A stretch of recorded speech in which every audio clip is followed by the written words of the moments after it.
episode 97 of the Joomla Beat podcast, and this episode is a recording from the Product Mavens Meetup, which is a product managers meetup based here in Sydney. And in this session, Magda Cortez presents on mapping user journeys.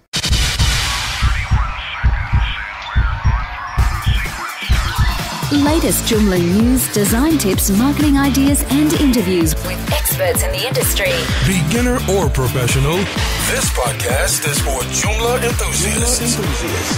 Welcome to the Joomla Beat podcast with your host, Peter Buey. Hey everyone, and welcome to another episode of the Joomla Beat podcast, the podcast all about designing, developing, managing, and marketing your Joomla website. This episode is a little bit different. It's a little bit special in that it is a recorded session that I was a part of at the Product Managers or Product Mavens Meetup, which is for product managers. This presentation was done by Magda Cortez, and she talks about mapping user journeys. So this is more so looking into how a user is using the website or their journey through and their process of getting from A to B. So it's not just looking at they go to the website and they check out and buy something. What happens in between? What are all those steps? And it's a really interesting and eye-opening, I guess, look at what actually happens and how she actually does it as a part of the team at News Corp. So it's one of the biggest news agencies in the world, probably is the biggest news agency in the world, and she shares a whole lot of insights in regards to how her and her team go about mapping out user journeys and implementing them into News Corp itself. So let's get straight into this session and her presentation. Stay tuned as Peter brings his special guest to the table. The Joomla Beat podcast. It's the world's largest media organisation. These are some of the brands. Wall Street Journal, New York Post. I work within the Metro mastheads, so that's Daily Telegraph, Herald Sun, Courier Mail, Adelaide Now, and I work across a number of products. So I've been at News now for 2.5 years as a product marketer and now product manager. And I like to fuse both of them because I think there is a correlation between, it's in the way that you tell the story, and customer journey mapping does exactly that. So I'll take you through some examples of what we've done at News Corp, and there are different ways of carrying out there's user journeys, there's customer journeys. Salesforce have their own way of doing customer journey mapping. The way that we do it at News Corp is basically looking at the overall end-to-end picture. So it's offline, online, all the different touch points, not just digital. So does anyone know what a customer journey map is? Has anyone worked? Has anyone put a customer journey map together? Yep. Excellent. So imagine you were tasked the job of organising a team lunch. This is going back to basics. If your understanding is to arrange a team lunch and then enjoy a team lunch, you're missing some of the many critical steps. And this is where a customer journey map is very important because it basically looks at the holistic approach. So if you're tasked to arrange a team lunch, you have to decide where to go. You're going to a pub, a cafe, a bar. What are the considerations? Who are you catering for? Say your group is, you're going with a group of 10. Do you need to cater for vegetarians, or is one of your friends on a paleo diet? When you look at the menu, can you read the menu? Do you understand the items on the menu? Then when you're ready, when you finally made a decision and you're ready to make a booking, you can call or use an app like Dimmy. So what's your experience like there? When you call, sometimes you may not be able to hear the person on the other end, and that may make you feel frustrated. Using the app, you got the confirmation, but then maybe when you arrive, there's a line to get in, and there may be some confusion. You don't understand whether you should jump the line because you've made a booking, or do you wait? Finally, when the staff greet you and sit the group, the person explaining the specials on the menu, the way they articulate that, can you hear them?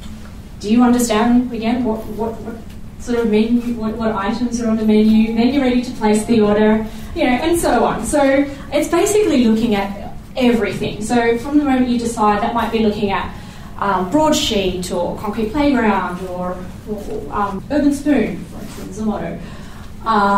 There's a number of steps. So basically, the definition of a customer journey map is a practice of doing business from a customer's perspective. It's putting yourself in a customer's shoes. It's the process of creating a graphical representation of the steps and stages a customer goes through to experience a product or service. That's that in a nutshell. It's also very important to observe and listen. So a customer journey, once you carry out interviews and users will tell you, or customers will tell you certain things, they may not reveal the whole story. So it's important to observe, look at their emotions and, understand all of their experiences. And what we do at News is we delve down and we look at a particular persona. So for the purpose of this exercise, we're going to look at one of the products that I've worked on, which is Confidential. Confidential is an entertainment brand within our Metro mastheads. It's the celebrity and gossip section. It sort of has like spotted, maybe you've seen a celebrity out in town, so you can hashtag us on Twitter and then we'll publish it in print and maybe follow up on that story. But yeah, for this purpose, let's look at Sophie. So Sophie's a 30-something. She's in a relationship, works as a corporate account manager. She lives within 5 kilometres of the city and maintains a healthy lifestyle. She likes to look good and dress up, and her downtime is watching TV, reading magazines, and she enjoys going to the movies and eating out. She is constantly on her phone. So from a confidential perspective, at a high level, we can look at some of these items like the confidential newsletter, the website, confidential in print, which you may have seen. It may be confidential coming up in your social media feeds, so Facebook, Twitter, or Instagram. But we need to go deeper than that. It comes down to the relationship that you may have with the newsagent. That's a lot of the times, that's why a lot of restaurants or why you go for coffee, sometimes it's not necessarily the coffee, it might be going out to get the breath of fresh air and then getting the coffee, or having that chit-chat with your barista. But without talking to your customer, you won't actually get to the nut of what it really is, why people use that product or drink the coffee or do what they do. So Sophie may have seen a snippet of one of our confidential reporters talking to a celebrity within the Channel 9 news segment. It may be a fashion event at the spring races. Maybe one of our reporters, Earl Halliwell, on a TV show. Or the Sunday night radio segment. But it's not just about touch points. It goes much deeper than that, and it's actually about the feeling, the emotions that people create with that brand, the product or the service. And the decisions that a customer goes through. So there are certain purchase-making decisions that people go through. For instance, a routine one may be something like buying your coffee, buying your favourite toothpaste. It doesn't require much thought. The extended piece is something like something that's probably high value, something that you don't buy too frequently. And some businesses cross over both. So, for instance, Officeworks. Your routine may be buying that reel of paper, but they're also going into the limited and extended piece by offering tables and other larger items which you can buy. And it's important to understand the customer decision process and their feelings, because 80% of our decisions are actually based from emotions. So, sometimes if we take it back to the coffee or the lunch, your team lunch, you may not recommend a certain place because you didn't like the service that you received. You didn't like the host, or the barista didn't smile at you, and that's it, you're never going back. And that's exactly what the customer journey map can flesh out. But it's not necessarily just that one piece. It's when you start to see a pattern, that's when it's very important to map a journey. So, for instance, Commonwealth Bank, they introduced the concierge because the emotion that people were experiencing was frustration when they had to wait in line to get to the teller, when their transaction may not have necessarily been to go transact some money, but actually talk about a home loan. So they may have had to wait in line and then go to speak to the teller, and then the teller after 20 minutes has said, "Oh, actually, we need to refer you to our home loan expert." So Commonwealth Bank successfully introduced the concierge to make people feel better by understanding what the pain point was, and that's what it's about. So it's about the emotional and social needs, and those emotional, the social needs are things that luxury items really tap into this. So in this example, having the latest car or designer bag makes you feel socially comfortable. Or you may feel more connected to Android products than Apple products, and it's a sense of belonging. It may be a sense of pride and achievement. You've worked hard before you've chosen, and understanding some of those decision-making points are critical to the customer journey map. So here's an example, a snapshot of one that we did for Confidential. I will quickly walk you through. So remember Sophie, who we talked about earlier, the 30-something. We went out and we spoke to the Sophies of the world. And we noticed a certain pattern, such as in the mornings, the first thing that they do when they wake up is reach for their mobile phone, and they may look at the emails and Facebook pages. So from us, from our perspective, it was important to get one of our newsletters out by 6 a.m. so that when she does wake up, there is an email in her inbox. There's a moment for us to capture her. Yes. And her need at that point is she needs to know what's going on.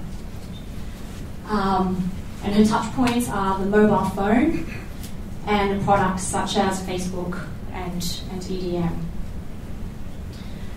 If we go to lunchtime, her touch point is her work laptop. Her emotion or her need is to feel a part of things, to connect. And so in this case, those items were, again, Facebook. Facebook was a constant. But it was interesting to find online shopping. The Sophies of the world did a lot of online shopping during their lunch hour. And not only that, what we did with this process was, so we did the qualitative, and then the quantitative. We used the data to support this information. So we would then work with the editorial teams. For instance, if she was on Facebook at lunchtime, we'd make sure that there was something that was related to confidential entertainment that was published by midday, so that by, say, 1 o'clock, hopefully it would appear in her stream and it would take her back into our website. The online shopping piece was actually interesting. We saw that as an opportunity to reach out to some of our our clients from an advertising perspective. And what we did with the customer journey is we actually flipped it. And we did a day in the life of the little black dress. So this is a day in the life of Sophie's high heels. And that's the little black dress. And we went out and we pitched it to a couple clients. In this example, there's the iconic. And what we did with this. So what I'm trying to explain here is that a customer journey map, we cascaded it across the business, but we also saw an opportunity to share these insights with our clients as well. And this was actually it's taken really well. So with the little black dress at 7 a.m, there's an email of the little black dress featured in the story of the Daily Telegraph newsletter. Say at 1 o'clock, there's widgets on the confidential website. So if the Sophie's, as we saw, she's on Facebook at lunchtime, hopefully she sees that confidential story, and for the iconic, it happens to be a story about the little black dress. So we're connecting the dots. And it's an interesting way to tell a story. And when we're doing this, we actually take it right back. So when we're doing that Sophie piece, I basically just stipulated, she's 30-something, does 5K through the cities and that. But we actually literally write a story from first person. So, hi, I'm Sophie. I work in as a corporate account manager. I wake up in the mornings quite early because I like to fit in some exercise before I go into work. And we sort of tell it from that perspective and really try to be the Sophies. Just one quick question on the persona development. Do you start with sort of like a contrived example and then go out and find evidence for that? Or do you start with like maybe some quantitative data and then start to identify personas from that? Or so usually our brands already have a target market in mind. Right. And this is the difference between a customer journey map is we don't want to segment. So in marketing you usually go 18 to 35 or 36 to 55-year-olds. When you're doing a customer journey map, you delve deeper. And in this case, we just sort of chose someone that we imagine. Well, she a confidential reader is aged between 18 and 35, generally female, generally live within 30 k's of the city. They like entertainment, they like TV news. But then we sort of honed it in, and so we went with an educated gut, I guess, and we used insights to confirm that. So with certain amounts of information, we can find gems because there's data, which is just general information, and then there's insights, which is that nugget, that information. So in this case, it was the online shopping, and because some of our products have the subscription, the paywall, we can determine certain pieces of information about them because it's kind of, we track certain cookies and we gather information as we can. Question at the back? Magda, you mentioned, so following on from the insights, you mentioned insights such as finding out that Sophie did online shopping, for example. Yeah. Could you expand a little bit on the research process in finding out the quantitative data? So that was a little bit harder. That was really mostly just by carrying out interviews and focus groups. We couldn't we use Adobe Omniture to track that information, and we don't have the insights to go to see where we can see the page that they exit, but we can't see what page they go onto. But that's actually a good point, because what happened with this allowed us to so we went out to market, we sold. But even sometimes some of these deals actually take months to sign off and develop. And what we did from a product MVP, the product MVP approach was we reached out to a startup called SetThat, and they do e-commerce. They've negotiated all these deals with various e-commerce websites. And we were able to create fashion modules within certain stories. So if you're reading a story about, Megan Gale, and she's wearing a black top and black skirt, set that has a search capability, and it created modules in an iframe. So we actually didn't need to do much tech. It was just adding these modules in the same way that we would add a YouTube video. And we ran that trial for 6 weeks to see whether there was a propensity for these users to purchase, to go out and, will they buy an item based on a photo that they see, contextually.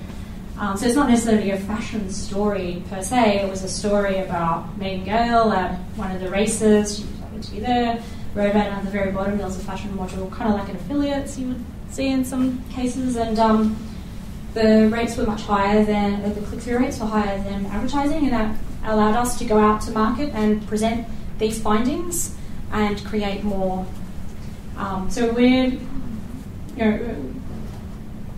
at the moment. So via this process, we introduced confidential style, a new section within confidential, and right now Uniqlo have sponsored that. So that was because we were able to go out with a story, but not only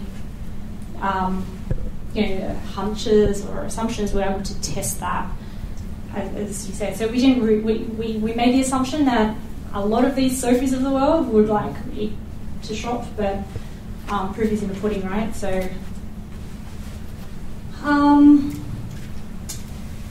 so basically, the key points to take away is start with the needs. What's the task, function, need? Focus on a specific customer, and Pete's going to take you through how to define a customer, so hopefully that answers more of your questions. Talk to your customers, watch them, and I know there are a few UX people here, so I'm always fascinated. I take part in the UX sessions, but I'm behind the window, and sometimes it's just incredible to, we think someone will do something on the website when sometimes it's just completely oblivious to them. So, that observation piece, and a lot of the times when we communicate, we like listening is a part of it, but it's actually our actions. Actions speak louder than words. Cliche, but true.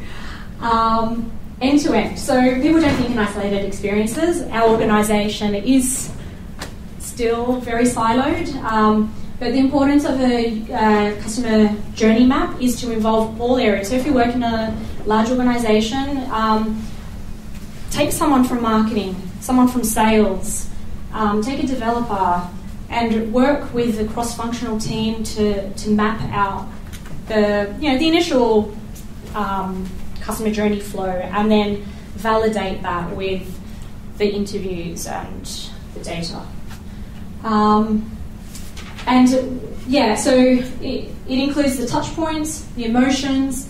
In our case, we also included time because 6 a.m. you may only have a 10-minute gap to read the emails, catch up on your Facebook feeds, and amongst doing everything else. So the amount of time that someone has is very important for product development, such as News Corp. And the Australian have identified this, and they're rolling out an app called 5, and it's basically 5 news stories that you must know this morning, 5 news stories you must know at lunch, 5 news stories in the afternoon. And it's a trial at this stage, but via this sort of process, we were able to identify that.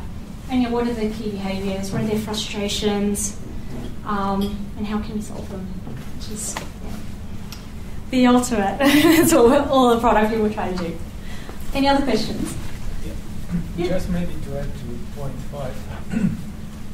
So sometimes it's really crucial to add off-stage experiences. That's just an example from my recent experience. We used to go to the coffee shop, Japanese, right?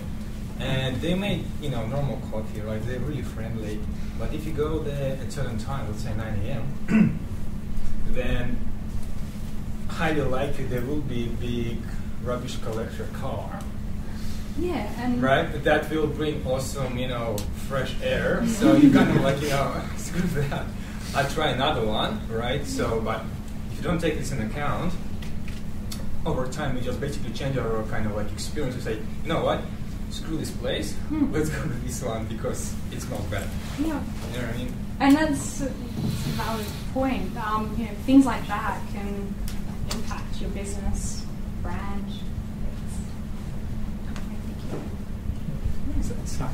So all the customer interviews that you've done, that's all face-to-face? We're applying lean startup methodologies. Stuart Waite, my manager, he's really big on actually going out and talking to people, even in an informal environment. So sometimes with certain product features, we'll actually go out to Crown Street and we'll talk to people using sketches on a piece of paper and asking, hey, if we did this, what do you expect? What is the next thing that you would expect from this behaviour, or on the website, or on the mobile phone, or within an app?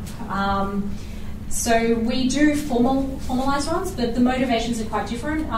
We do use a recruitment agency who finds people, who screens them. But sometimes people just want to come in for the food or the money or whatever. They may not necessarily be the right people. So sometimes we do our own.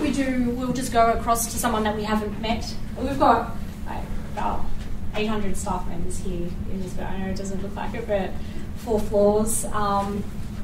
And we just talk to someone that we've never spoken to before who knows our products and go through. So yeah, face-to-face, one-on-one.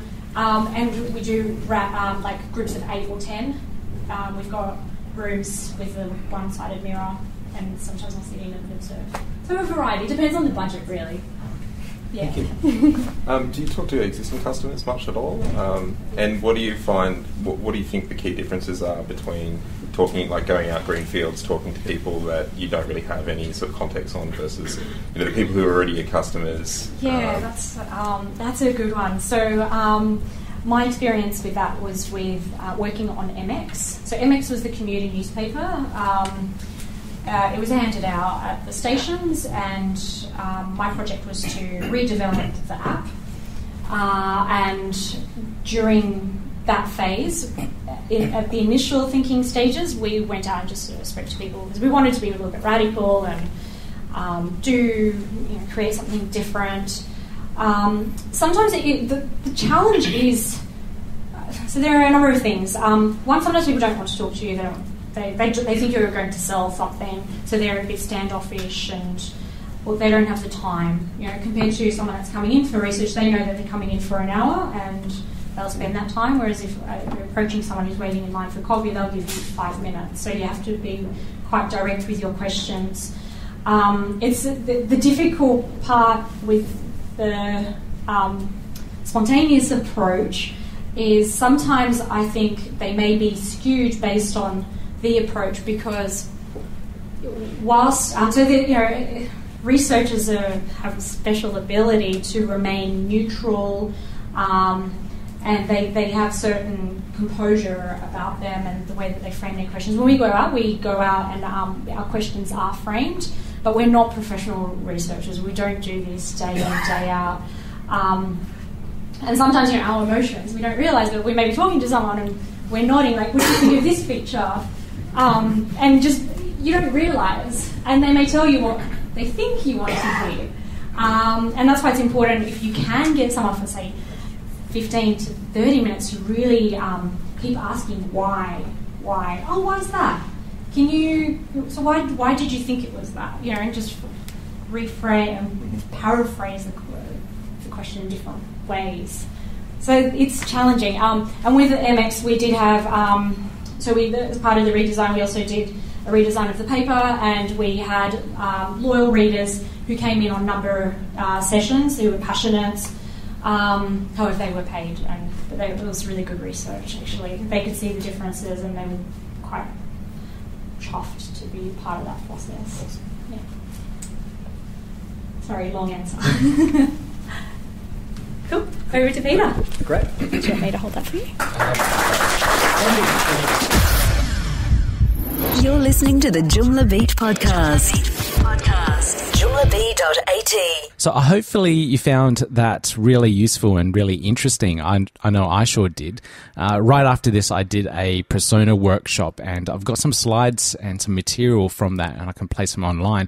But if you go onto the Joomla Beat website at joomlabe.at/EP97, episode 97, that will take you to the show notes for this podcast episode, and you'll be able to get the slides and all of the notes that were accompanying the session as well. So you can get to all of that on the website.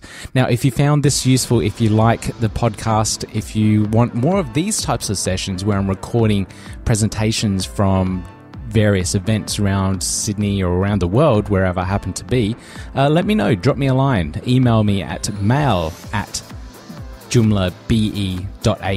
and I'll get back to you with your suggestions and your feedback, or just leave a comment in the show notes for this podcast episode as well. Now, like always, if you enjoyed the podcast episode, please leave a rating and review on the iTunes store. It really helps with the discoverability of the podcast. And if you're not on the iTunes network, then try the Spreaker network, where we host all of our podcasts. It's a nice thumbs up, or I still haven't checked. I think it's a love heart thing. It really helps with the discoverability of the podcast on that network too. So any feedback, any ratings, reviews, absolutely love them. Love to hear from you. But anyway, until next time, everyone, please keep your websites safe and secure, and make sure you keep them backed up. Bye. You have been listening to the Joomla Beat podcast, bringing together the community of designers, developers, fans, and users from around the globe.